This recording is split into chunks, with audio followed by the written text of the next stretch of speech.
उससे भी ज़्यादा दुख गाजीपुर के पूर्वांचल के गरीबों में है। और लोग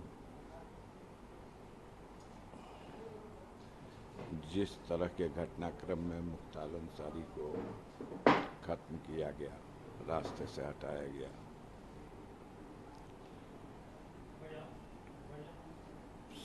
समय आएगा तो आप देखिएगा पूरी तरह से हमारे पास पुख्ता सबूत है कि उनको जहर दे करके मारा गया है। और एक दुर्दांत अपराधी को बचाने के लिए पूरी सरकार और उसकी मशीनरी इतना बड़ा षड्यंत्र कर सकती है, शर्म ही नहीं है। सब कुछ पटल पर है। सिर्फ एक बात पूछ लीजिएगा कि 26 तारीख को मुख्तार अंसारी को, जो न्यायिक अभिरक्षा में बांदा कारागार में थे,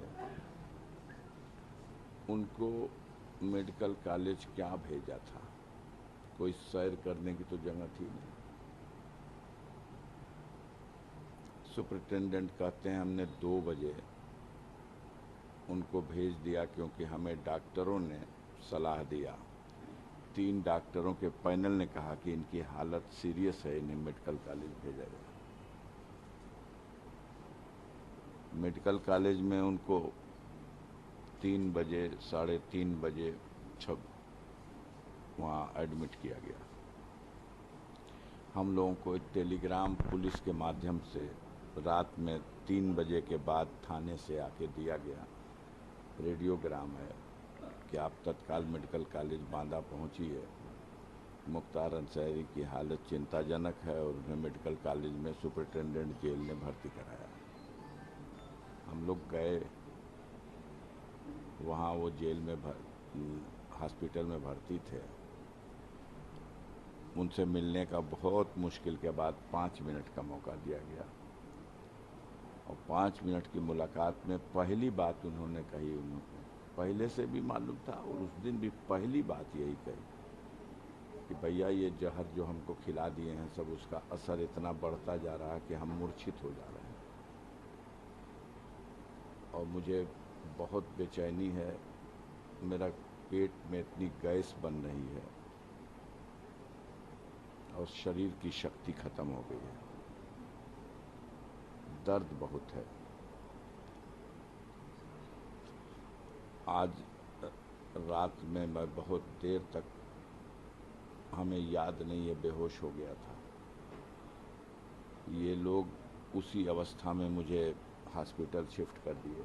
यहाँ आने के बाद जब ट्रीटमेंट शुरू हुआ, ऑक्सीजन लगी और ये सब, तो मैं होश में आया। हमने डॉक्टर से पूछा कि कैसे, कौन इलाज कर रहा है, तो 2 लोग तो वो मेरे सामने लाए गए जो फार्मासिस्ट थे और एक डॉक्टर जो आए, उन्होंने बताया कि मैं सर्जन हूँ, हार्निया का सर्जन। उन्होंने कहा मुख्तार अंसारी के केस में क्या है? कह देखिए, मैं एक सर्जन हूँ और सर्जन की हैसियत से मैं ये कह रहा हूँ कि इनका कोई सर्जरी का केस नहीं है। तो उसने अपनी बात ढकी अंदाज में कह दिया। मैंने कहा प्रिंसिपल साहब से बात करा दीजिए, मुलाकात करा दीजिए। बताया गया 10 मिनट बाद प्रिंसिपल साहब मिल लेंगे। 10 मिनट बाद कह दिया गया प्रिंसिपल साहब, मेडिकल कॉलेज के प्रिंसिपल, मिलेंगे नहीं, फ़ोन पे बात करेंगे। हमका फ़ोन पे बात करा दिए। 10 मिनट बाद फिर कह दिया गया कि नहीं, फ़ोन पे भी बात नहीं कर सकते। तो हमने कहा कि तो ठीक है, टेलीफोन नंबर उनका दे दीजिए। बताया गया कि नहीं, वर्जित है, यहाँ किसी का टेलीफोन नंबर कहीं किसी को नहीं दिया सकता। हमने कहा मेडिकल ऑफिसर है, मैं एक रिस्पॉन्सिबल पर्सन हूँ। हम लोगों को डायरी में लिख करके सूचना आयोग पूरे प्रदेश और देश भर के सारे अधिकारियों का नंबर खुद ही छप के देता है, और ये कौन सी गोपनीय चीज़ है कि वो अपना नंबर नहीं दे सकते। हम अगर चले जाए, मुलाकात का समय पूरा हो गया, तो हम बाद में ही उनसे पूछ लेंगे कि खैरियत क्या है मेरे भाई की। तो उन्होंने कहा सर नंबर नहीं दे सकते, हम लोगों को प्रतिबंधित किया गया। फिर हमने कहा कि एक रिक्वेस्ट मेरी है कि अगर आपके काबू करना हो तो समय रहते इसको कहीं रिफ़र कर दीजिएगा जहां इसका इलाज हो जाए। तो उन्होंने कहा कि हम उम्मीद है करते हैं कि 3-4 दिन में हम इनको नियंत्रण में कर लेंगे, मतलब इनकी जो अस्वस्थता है उसको हम काबू में कर लेंगे। हमने कहा ठीक है डॉक्टर साहब, आप कर लीजिए, हम संतुष्ट हैं, लेकिन अगर आपको आभास हो कि अब मेरे हाथ से निकल रहा तो समय रहते हुए कहीं रिफ़र करिएगा। ऐसा ना हो कि आप ऐसे समय रेफ़र करें कि कहीं कोई जाके भी कुछ न लाभ मिले। तो उन्होंने कहा कि ठीक है, हम आपकी बात समझ गए। मैं मिल के वहाँ से आ रहा हूँ और 2 घंटे के अंदर उस डॉक्टर से लिखवाया गया कि ये मरीज फिट है। जांच के नाम पर एक्सरे और अल्ट्रासाउंड, न लीवर का टेस्ट हुआ, न आमाशय का टेस्ट हुआ। जहर कहाँ लक्षण मिलेगा? 2 ही जगह है, कोई टेस्ट नहीं। और न टेस्ट किया कोई बात नहीं, एक मरीज आ रहा उसको आईसीयू में रखते हैं आप, उसको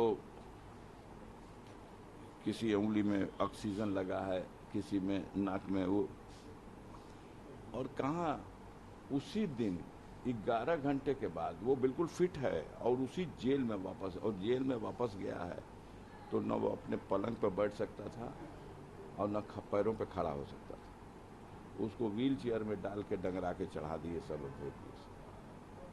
और ये जो 24 घंटा वहाँ रहे, फिर उन लोगों ने मीडिया को ब्रीफ किया, सूचना आयोग के लोगों ने, कि मुख्तार बिल्कुल फिट हैं, सारे जांच से वो कोई कमी नहीं, किसी चालाकी से इस तरह का एक कोई ड्रामा रचा गया था उनके बीमार होने का। कैसा ड्रामा? किसी के घर से तो एडमिट होने गए नहीं थे, हॉस्पिटल ने एडमिट किया है। और अगर वो ड्रामा था तो 24 घंटे बाद जो कुछ हो गया, ये क्या था? उसके ट्रीटमेंट का कुछ जो लाभ मिला, उन लोगों को शॉक हुआ कि ये तो बच गया है, हम लोग तो लास्ट स्टेज समझ के भेजे थे, तो बच गया, इसको फिर ले जाए, फिर ले जाके इतना लॉस कर दिया। जो घटना हुई है उसी दिन 3:30 बजे उसने, लगभग 3:30, 2-4-5 मिनट आगे, उसने अपनी बहू से फ़ोन पे बात की है और अपने बेटे से भी बात की। आप उसकी आवाज़ देख लीजिए क्या है। ये नाटक है। और उसी आवाज़ में वो कह भी रहा है कि मेरी बॉडी मेरा साथ छोड़ रही है बेटा, मैं बैठने उठने लायक भी नहीं रह गया, मुझे बेहोशी आ जा रही है। कुछ देर बेहोश हो जाता था, फिर होश में आता था, और उसको नाटक माना जा रहा है। जब वो मुंह से खून फेंक दे रहा और मर जा रहा, तो उसको आप ले जा करके हॉस्पिटल में नाटक करके फोर्स चारों तरफ लगा के, और कि इलाज हम कर रहे हैं, और उसको घोषित करा रहे हैं कि हार्ट अटैक हो गया। कहीं अगर भगवान है तो हम आप देखें या न देखें, वो तो देख रहा है कि कितनी निर्दय होकर के इन लोगों ने उस व्यक्ति को, वो हट्टा खट्टा गुड पर्सनालिटी का आदमी है, मुझसे 10 साल छोटा है, मैं उसका 10 साल बड़ा हूँ, मेरे सामने। क्वेश्चन है सर, क्या सरकार मनमानी कर रही है? किसी को अगर ये नियमानुसार लग रहा है तो लगे। आम जनता तो इसे मान रही है कि बिल्कुल मनमानी करके, दुरुपयोग अपने अधिकार का करके, साजिश करके दुर्दांत अपराधी को बचाने के लिए इनकी हत्या की गई है। इसका राजनीतिक लाभ भी? अब अभी राजनीतिक लाभ तो क्या मिलेगा उनको? तो आएंगे तो अपना बुलडोजर लेके आएंगे, कहेंगे कि हमने मिट्टी में मिला दिया। अब हमारे धर्म के अनुसार किसी की मौत होती है तो उसको मिट्टी में दफन किया जाता है, और मिट्टी में दफन होने की प्रक्रिया को अगर कोई कहे कि मैं मिट्टी में मिला दिया, हमारे हिंदू भाई जब मृत्यु हो जाती है तो उनका दाह संस्कार किया जाता है। अब कोई कहे कि हम तो इसको आग में जला दिया, तो ये तो जले पे नमक छिड़कना है और क्या। ये तो एक प्रक्रिया और परंपरा है, धार्मिक रीति रिवाज है। आप लीगल बैटल में जा रहे हैं? जाएंगे भैया, हम अपने लीगल टीम से मशवरा करेंगे। अभी तो हम लोग इस हालत में ही नहीं, मर्माहत है पूरा परिवार।